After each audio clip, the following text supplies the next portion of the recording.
visitor. If it's your first time that you're here, you're in Elmhurst Seventh-day Adventist Church. We are a Christian church. And if you missed that one that was announced already, we do have a fellowship lunch today, and all of you are invited to join us today. I would like to thank also Health and Wellness Department of this church, Carolyn and all her team that is working with her for organizing this event today.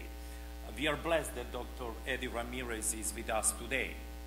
And I know I'm speaking from my own experience. You will have opportunity, not today, some other time, to hear why am I telling you this. Last night, Dr. Eddie Ramirez reminds us about few things, about the inflammations and the food that we are eating, that they are causing those inflammations, which are cause of many diseases that we are facing today, specifically here on this continent. And there were one quotation that was old one from Hippocrates: let food be thy medicine, and medicine be thy food. And there was another one that he quoted yesterday from Genesis 1:29, and God said, see, I have given you every herb that yields seed, which is on the face of all the earth, and every tree whose fruit yields seed. To you it shall be for food. Now think about that. Now, there is also one thing, that today at 2 o'clock he's going to be speaking. We are not going to entertain questions and answer period this morning, but in afternoon there is going to be a time for that. Also, if you come here at 1:45, Dr. Eddie will start at 2 o'clock. 1:45, you are going to see a trailer about the movie that we are going to show, documentary, that we are going to show on September 30th at 7:30 p.m. It is a must-see documentary. I watched entire documentary, Eating You Alive. That's all that I can tell you. Don't leave after food. Stay here so you can see that, and stay to hear Dr. Eddie Ramirez. Now, as I said, it is my privilege to introduce to you Dr. Eddie Ramirez. He is a medical doctor, clinician, researcher, 26 years of experience. He worked in lifestyle centers in Europe, here on this continent, in Africa, and he is currently director of the research of the Nedley Clinic and Weimar Institute in California. Published just last year 31, probably now more than 31 articles in the medical articles, research articles. He's co-author with the well-known people. I am just going to mention a few of them: Neil Bernard, Caldwell Esselstyn, Hans Deal, and the others. He traveled a lot. He traveled a lot because he's observing, doing research, what is happening, but also sharing something that those of you who were last night, you heard about his experience, life-changing experience. And that's what I can tell you officially about him. On the other hand, I know that he's a humble man, and that he really wants to give you the best, something that works, something that God created us to do and to practice. So I pray, my prayer is that our hearts will be open, and that we can seek. Many times to change the habits is a hard thing, but as we heard in prayer, there is nothing impossible for God. So by His help, by His doing in us and submitting to Him, we can be a much, much healthier people. We can be healthy people as He designed us to be. It is my privilege. It is great honor to be with us today, but before you start, we are going to have Jason, who is going to be, oh, it's not Jason.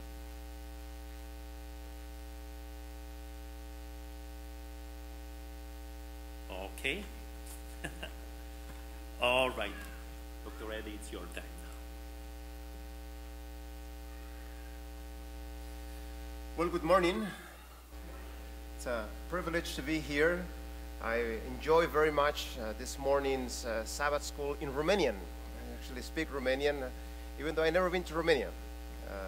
And it's so nice to see a very multicultural church. I always enjoy very much that. And by the way, those that may have missed the lecture yesterday or that want to have a DVD of the presentation, you can contact 3ABN Australia, not the one that is here in Illinois, but the one from Australia. Send them an email and they can provide you with that. There's a whole series there that I just recorded with them. I believe it's 17 different programs that you can have access to them. So just contact them, Google them, 3ABN Australia, and you can find that information. As we were mentioning yesterday, I do lots of research, and I wanted to share a few of those research papers. This is not all of them, but this is just a little taste of the type of things that we are doing. This one came up on a search engine online that is called PubMed. PubMed publishes the top journals in the world. And this one you can access for free.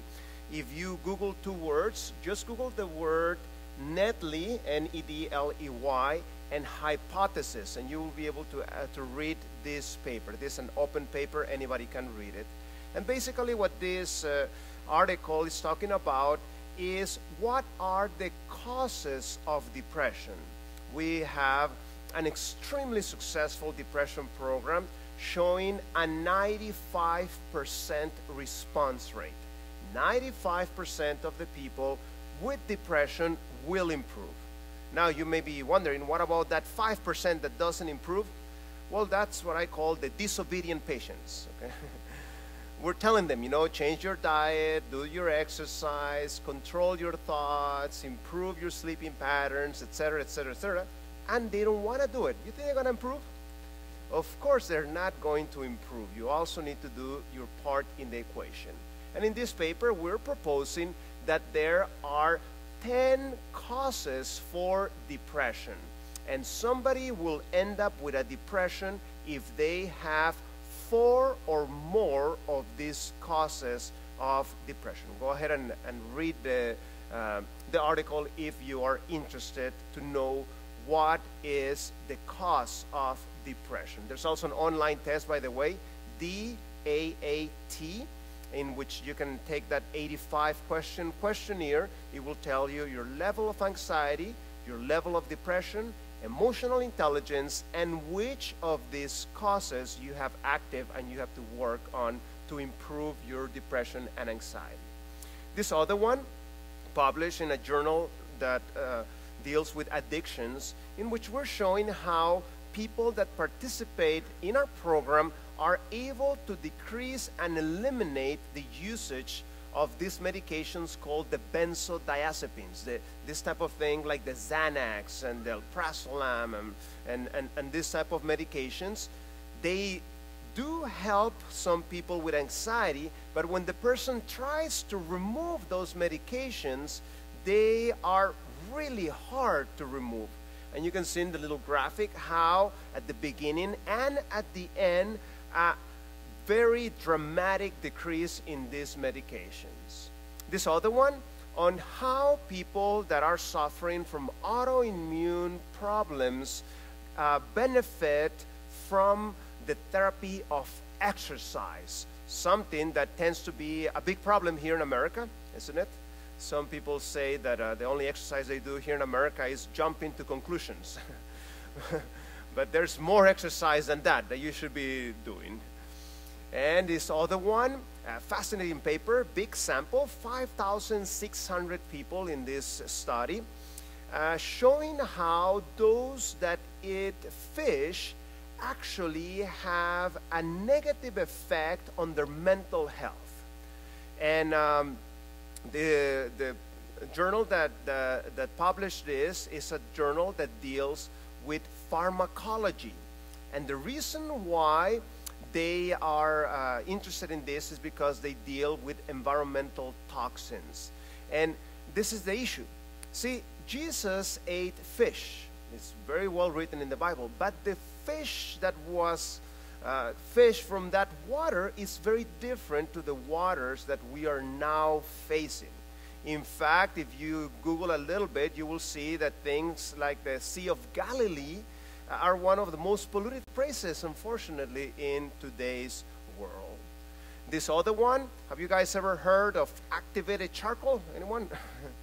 Here in this journal, we are publishing how for spider bites, specifically the brown recluse spider, one of the best therapies you can do is a poultice with charcoal, activated charcoal. Extremely useful thing. Every home should have some activated charcoal at home. This other one, showing how the use of alcohol is not the best thing. We found out further down. So that's the best thing to deal with their anxiety, is to stop smoking. This other one, showing that there are alternatives to things like this Xanax and this type of benzodiazepine medications. Lavender oil in an oral form is an excellent anxiolytic. It helps you deal with the anxiety, and you don't have that addiction and so forth that Xanax could potentially cause. This one is published in the Journal of the International Neuropsychological Society. And this other one published in the Journal of Sexual Health, in which we're showing how many people, not all, but many people that have addictive behaviors, from alcohol to drugs to benzodiazepines and so forth, they have in their background sexual abuse. And many times they may do these behaviors to try to anesthetize, the pain of that trauma in the past.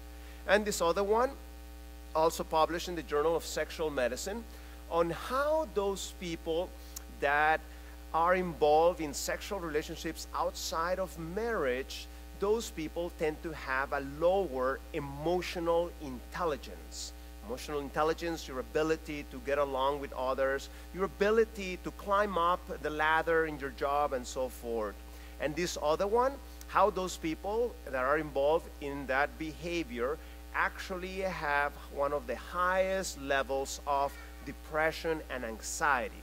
Not the best thing for mental health. And this other one, published in the journal Obesity Review, showing how regularity in sleeping and eating is a very good thing for your mental health. Your brain likes order, and when you put disorder in your lifestyle, that has negative effects on your health. And this one that we presented at the University of Harvard, in which we're showing that those people that don't grow with both biological parents tend to have more mental health problems later in life. And it's something sad, isn't it? Because this is a big problem in today's society, and this can have some negative effects. And this other one will be coming up in a journal soon, the JINS journal, in which we're sharing how going against your conscience is not good for your mental health. You need to cooperate, isn't it, with that light that you have and walk in that path, because this can have a negative effect. And by the way, you can find all those studies and many more in the link that is in the very bottom. You can also Google Francisco Ramirez ResearchGate, and you will find that without having to type the whole thing. And there is a YouTube page there with many different videos, lots of them in Spanish. And also there is that Twitter account if you want to learn the latest on lifestyle medicine. You can actually follow up there, and it will serve as a motivation for you to do the changes that you need to do.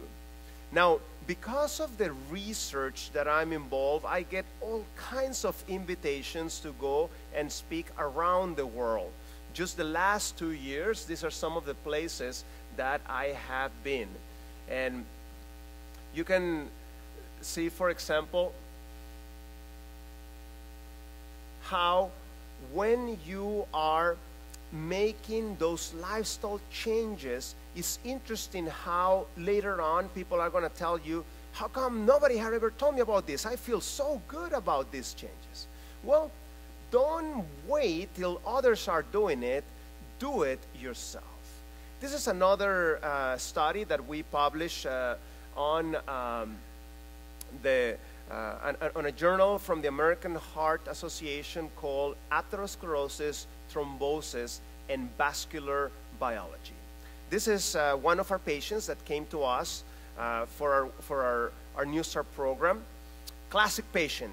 He came with diabetes, he came with hypertension, he came with a severe problem of obesity, and even though he was taking 2 medications for hypertension, his blood pressure was not good.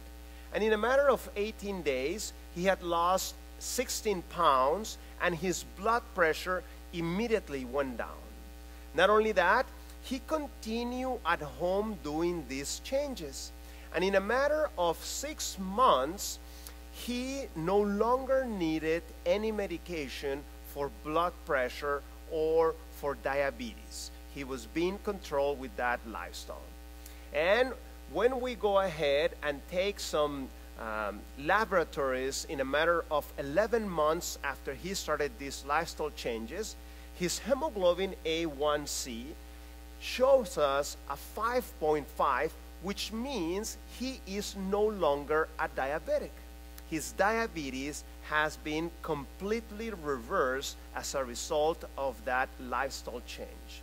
He continues doing the change, and in a matter of a year and a half, you can see the tremendous change that these lifestyle interventions had in their life. And that's something that each one of us can experience. So this one, you can find it in that journal, Atherosclerosis, Thrombosis, and Vascular Biology. Now, some people may say, well, that's the case with this man, but that's not the same with me. You know, doctor, I have very bad genes. You know, my father had this disease, and my mother had this one, and my grandparents had this other one, and so forth. Well, today I want to give you a message of hope. Even if you have a strong genetic component for disease, there is hope as you change your lifestyle. And there is a new concept that we're starting to understand how genes work. And that concept is the concept of epigenetics. Even if you're not into the medical field and so forth, don't worry, I'll explain to you what this epigenetic means.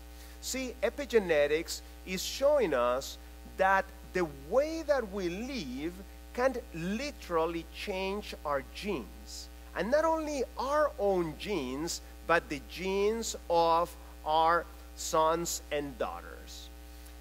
When the DNA was discovered, that DNA that has that blueprint of life in our cells, the persons that discovered this, they actually got themselves a Nobel Prize when they described the form of this DNA.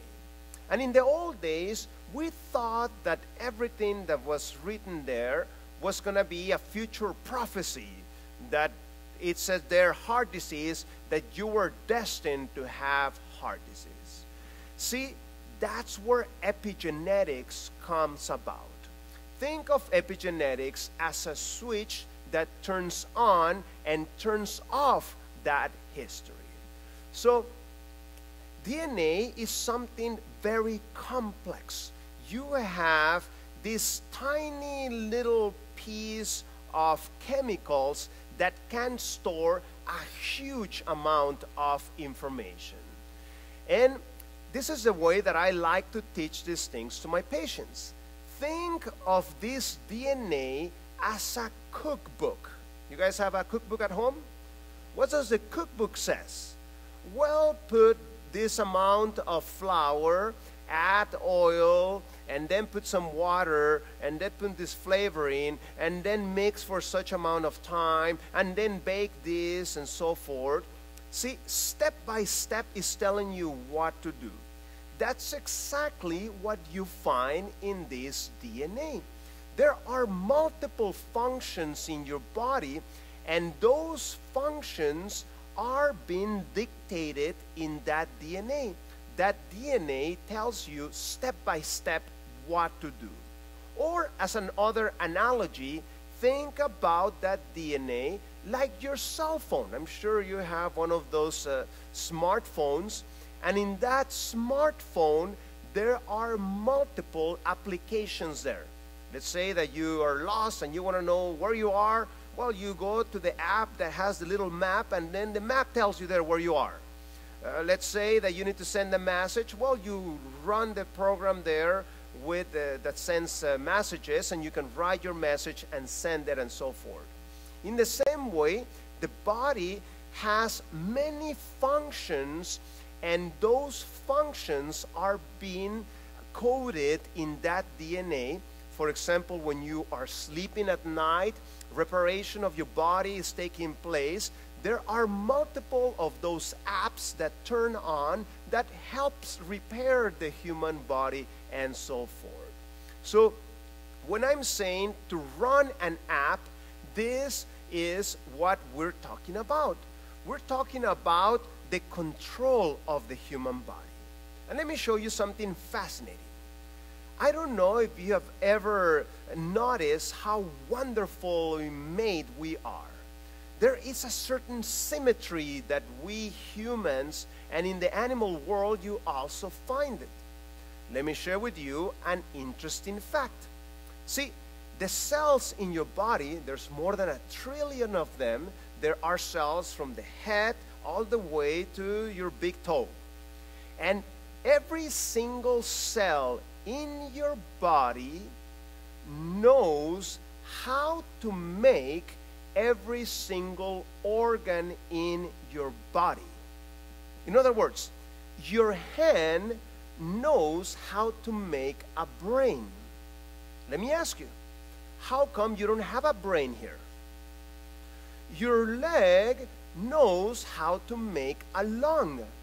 How come there is no lung down there? See, this is what ended up happening. When you were in your mother's womb, epigenetics was being taking place. We said epigenetic, what does it do?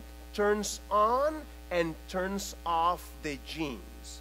So when it was time to make a hand, the genes related to brain, to lung, to kidney, etc., were shut down. The genes related to hands, which are muscles, which are bone, which are blood vessels, and so forth, those genes turn on, and that's why you end up with the hands here. And in that way, those epigenetic switches were actively directing the formation of the different organs depending on the area that they were located. So when we're saying that we are wonderfully made, the psalmist observed that many years ago. And he wrote that in Psalm 139, "For you form my inward parts, you cover me in my mother's womb. I will praise you, for I am wonderfully and fearfully made. Marvelous are your works, and that my soul knows very well. My frame was not hidden from you when I was made in secret and skillfully wrought in the lowest parts of the earth. Your eyes saw my substance being yet unformed, and in what? In your book they were all written." Which book is he talking about? DNA, isn't it? LDNA is a book, you know, with letters and everything, that has those instructions on the color you're going to be, the size you're going to be, and so forth, personality, and all these things are written there. And the day fashioned me, for as yet there were none of them. So this is what happens when you activate the genes. This is a human cell, and we're going to go inside the nucleus of a human cell. Inside that nucleus, we're going to find our DNA. That's the famous DNA where all that information is written. Now, when we are going to use a gene, we need to do the following. First, we need to find the area that has the recipe. Then we need to open up that book so that we can read it. That's what that micro machine does. Then another micro machine assembles, and it's going to make a copy of the recipe that we need. And that's what this micro machine is doing. Once I have that copy, I need to interpret those instructions. So I need to get that recipe. It needs to identify at the door of the nucleus, and then it's going to go outside of the nucleus of the cell. And outside of the cell, it can be interpreted. So there is another micro machine that we need to interpret this. That micro machine assembles, and now I'm able to read the recipe and now interpret that recipe. So there are complementary pairs that need to fit perfectly, and in the bottom part you are seeing the interpretation of that recipe.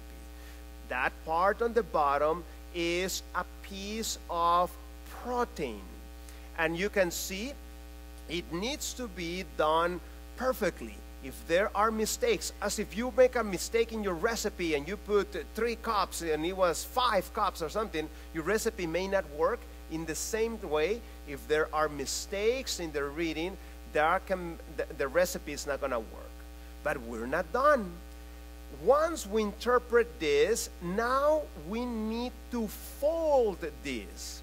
And there is another micro machine that knows how to fold this. Again, this needs to be done accurately. One mistake there in the folding, and this protein is not going to be able to work properly. So once we have finished folding that, there's still another thing. And that is, there's another micro machine that works as a small truck, and it's going to transport that protein to the area of the body where it's needed. Isn't this amazing? Are you controlling this? See, this is happening right now inside your body, multiple times by the millions, and is able to help you keep alive with this process. So, epigenetics is something fascinating, and you can actually see this epigenetics in a way, in a visual form. See, I don't know if you have the same problem that I have. At home, we have too much stuff. So what do you do with that extra stuff that you have? Well, you fold it somehow and put it in a little box in the garage, under the bed, or wherever there's some space, isn't it? That's what you do with that extra stuff. That's exactly what the DNA faces. Remember, we talk about how every cell knows how to make every organ in the body. So, for example, the hands, they have that information of the brain, of the lungs, and so forth, but they're not using it. So what are they going to do? Well, they fold that information and they put it away. And that's what you see here. See, this is a nucleus of the cell. Do you see those areas that are very black, very dark? That is where the DNA is nicely packed and put away. It's not being used. do you see those areas that are more light? That is where the DNA is stretched and is being actively used, and that's why you see the difference in the color. And this process of putting it away is just fascinating. Now, there are different things that modify this activation of the genes. And these genes are being constantly modified by the way that we live. And you know, it is very important that we are careful how we treat our body, because think of it this way. There are genes that code for disease. There are genes that code for health. And the choices you make will activate those genes of sickness or those genes of health. And you can see that what we are doing with our bodies does have a consequence. This is a fascinating experiment that was published in the literature that was showing the effects of these choices that we make. You have on the right something that is called the agouti mice. They are very expensive. I mean, we're talking about $5,600, $5,000, $8,000 for one of those mice. Now, these mouse are used for different things. They modify them genetically, and for example, this particular one, it's gonna be a very sick mouse. This mouse is gonna develop diabetes, hypertension, obesity, and all kinds of medical problems. Now, you may be thinking, who crazy person is paying so much money for such sick mouse? You know, you wanna buy a healthy one if you have one. Well, pharmaceutical companies, for example, are interested in this. And if they come up with a new medication, they can test that medication on these mice that will develop this disease, and they can see if the medication is actually working or not. And this is what this experiment consisted of. When the mother mouse was pregnant, they put that mother mouse in a similar New Start program, you know, New Start program.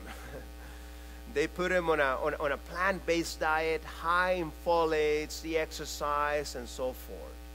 And you know what happened as a result of that? The sun, which is what you're seeing in a smaller size, shut down those genes of disease. And even though the mother was a very sick mouse, the son was no longer as sick as the mother. What happened there? Through epigenetics, those genes for disease were shut down and the genes of health were turned on. And this is the fascinating thing. Those changes that happened to them lasted to the third and fourth generation. Anybody has heard about that third and fourth generation? Who wrote about those things? Specifically, which person? Moses. Anybody knows where Moses got his PhD on genetics or how he knew that information? See, he actually mentions that 4 times in Scripture. One of them is in Numbers 14:18, in which they mentions that third and fourth generation. See, that's what happens with epigenetics. Think about it this way. Those switches we said are turned off and off. So the way you live will turn on those genes, and that explains the following pattern that you sometimes see. Have you ever noticed, for example, that there are some families in which there's a lot of sickness in that family? You know, lots of people sick there. There's other families in which there is more health in those families. Why does that happen? because the way you live turns on those genes of disease or sickness, and fortunately or unfortunately, you inherit those positions through your genes, to your children, giving them a predisposition to health. Now, the opposite experiment was also done and published in the literature. This time, they did the opposite. Instead of giving a healthy diet to the mother that was pregnant, they gave her this type of junk food, high in fat and salt and animal products and so forth. And the children that were born out of this pregnancy, those mice actually started getting pleasure by eating junk food. Is that going to be good or bad? What type of food they are going to seek. And that's why their brains literally changed and started seeking the wrong type of food. And as a result of that, in the journal, it reports how the cholesterols and triglycerides, their preference from the type of high-fat food, their body weight, insulin resistance, and all kinds of metabolic problems were the result of these small mice seeking the wrong type of food. And this other study that was done not too far from where we are, in the area of San Francisco, this experiment took place, in which they had men that had the diagnosis of prostate cancer. Now, this study was actually ethical because of our understanding of prostate cancer. There's two big schools of thought about how you should treat prostate cancer. So one school of thought says, go aggressive with the chemo and surgery and so forth. There's another school of thought that says, prostate cancer, let's just watch, and depending how things develop is what we're going to do about. So they chose the second way of approaching this problem by, instead of going through the normal surgery and chemo and so forth, what they did to these patients with prostate cancer, they did intensive lifestyle interventions. And what did they do? They did 3 months of a similar to the New Start type of program. They did that by educating these people and then sending them home to make better choices, including things like plant-based diet, exercise, stress management, and so forth.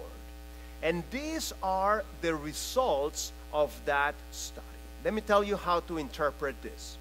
The very first line here is the same patient with that line in the middle, and you see that first line, that is the first patient. Do you see those strange letters there? Those are the names of the genes. Now, just visually speaking, is there any change? There was a wonderful change that took place in just following a full plant-based diet and the other lifestyle factors for 3 months. Now, let me explain to you this. When you're talking about cancer, there are 2 big groups of genes that are involved with cancer. You have the first group that are called the cancer promoter genes. They are the accelerator of the cancer, and that's why the cancer grows and expands and so forth. And then somebody that has issues with cancer, they have a second group of genes involved, and those groups of genes are called the cancer inhibitor genes. And those are not working, and that's why the cancer keeps giving problems and so forth.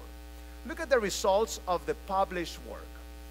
400 genes associated with that promotion of the cancer were turned off or down.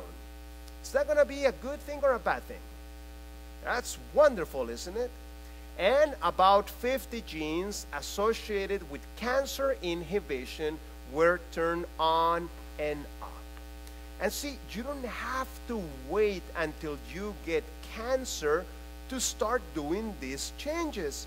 If you start today to do these choices, those genes of health will start turning on and the genes of disease will start to shut down. Now, this is not only about nutrition, but it's about the other health principles.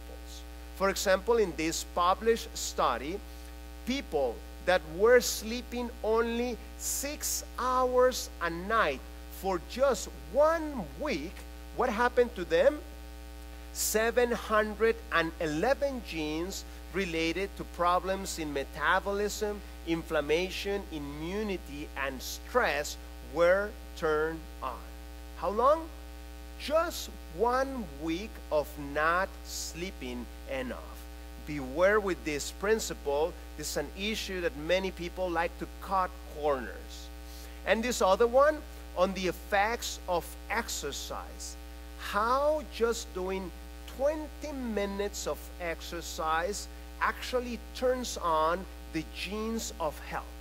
Now, in my opinion, 20 minutes is not enough. You should do a little bit more than that. But even 20 simple minutes of exercise can improve dramatically your health. So, as one of the experts on epigenetics says, everything we eat or smoke can affect our gene expression and that of our future generations. Epigenetics introduces the concept of what?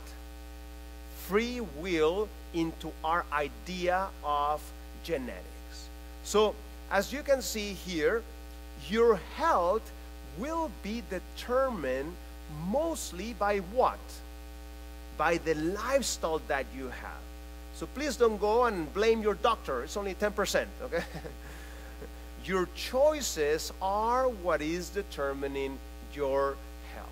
So changing your diet and your lifestyle will change that epigenetic form of those genes, will change the gene expression, and will literally change you. And see, you don't have to wait until the problem is very advanced. For example, there is this extremely invasive surgery called the coronary bypass surgery, in which they break literally your ribs so they can get to the heart. The heart is actively beating. They have to stop the circulation. That creates micro strokes when they do that. And then they cut your leg, get one of the veins there, and then sew it up on your heart. Extremely aggressive surgery. And you know what? It was published in the Journal of the New England Journal of Medicine that after going through that traumatic experience, within a year or a year and a half, those new vessels will plug in again. After going through such traumatic surgery. Well, Dr. Essenstiel, whom I'm co-authoring the book Rethink Food, he made this study that showed that you can actually reverse that atherosclerosis by changing your whole lifestyle. And what was he doing? 32 months on a plant-based diet without cholesterol-lowering medications shows that you can reverse that damage. Why wait till you have this severe problem? Start to do those changes today. And see, physical health is something very important, but there is more beyond physical health. And you know, when God made this earth, He made this earth perfectly. There was no disease, there was no pain, things work properly. But you know, things change. And something that is called sin was introduced on this world, and now we live in a world that urgently needs regeneration. In fact, a lot of the jobs that we do are related to try to fix something that is broken. You know, doctors, mechanics, people in construction, and so forth. You're trying to stop those destructive forces that are in our world. And we can see that regeneration is actively happening around us. For example, when we cut our skin, do you control the healing process there? You said, okay, a little bit more scare. Let's fight the infection and so forth. All these things are being done automatically.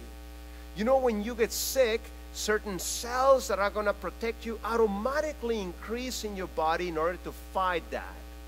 Or when you see nature, there are so many examples of this. You guys live here where seasons are very marked, isn't it? And you see, you know, in the winter the leaves die and so forth, and then spring comes back again and the life regenerates before your eyes.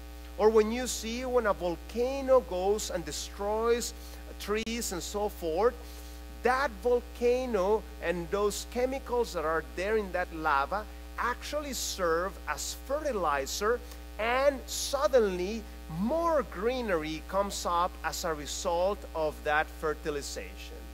Or even the food that you eat are the result of organisms that are in the ground that help nurture that land and give you good vegetables. But you know, even if you do the exercise and do the sleep and so forth, there is still a mental and spiritual health that you have to deal with.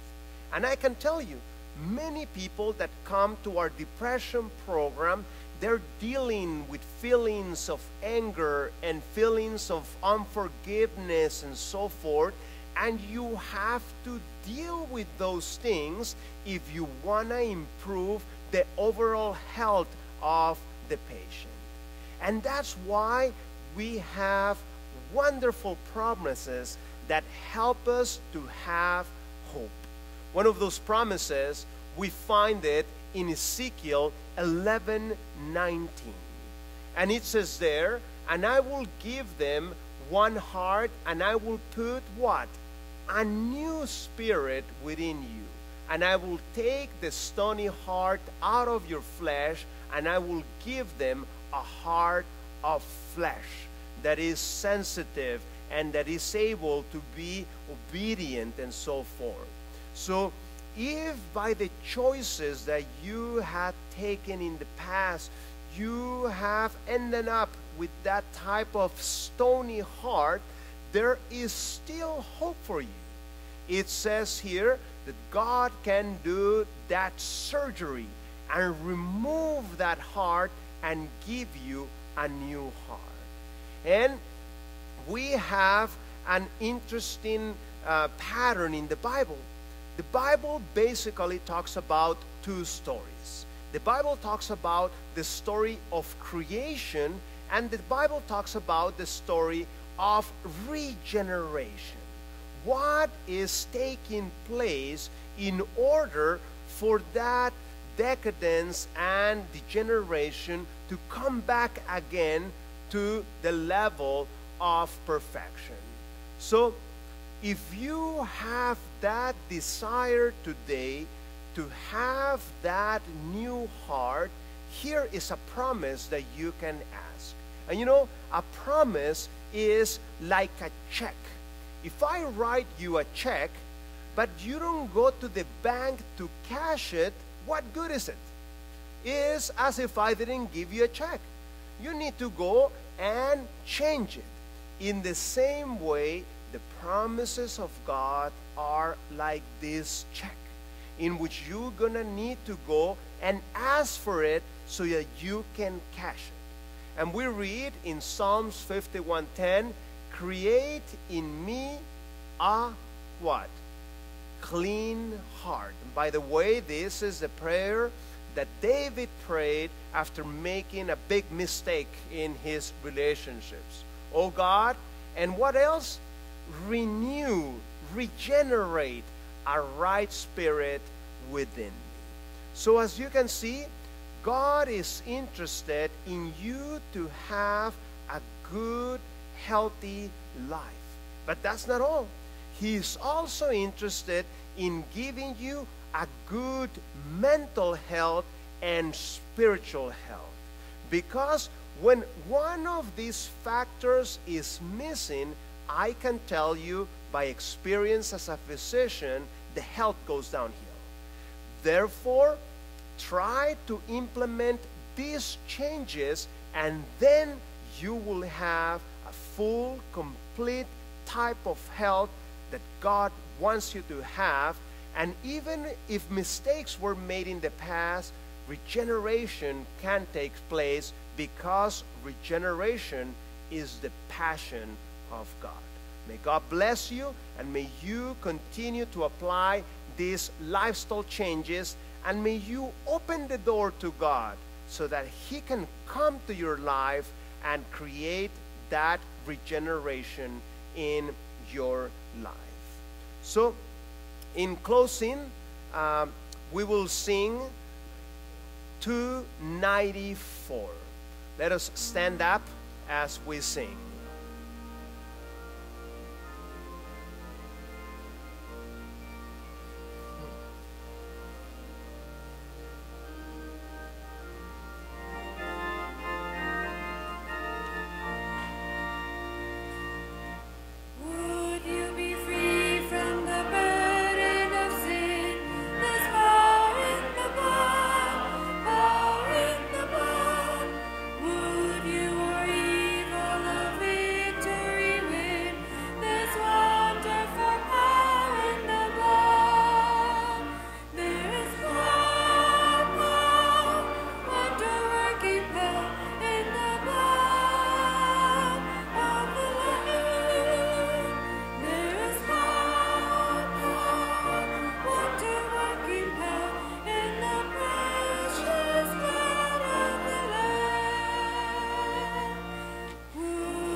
How many of us want to make some changes in our lives? Let us pray. Our Heavenly Father, we want to ask for your help as we make these lifestyle changes. Our wills may be weak, but we know that with your help, we can make these permanent changes in our lives. We ask you that you may help us regenerate physical, mental, and spiritual nature in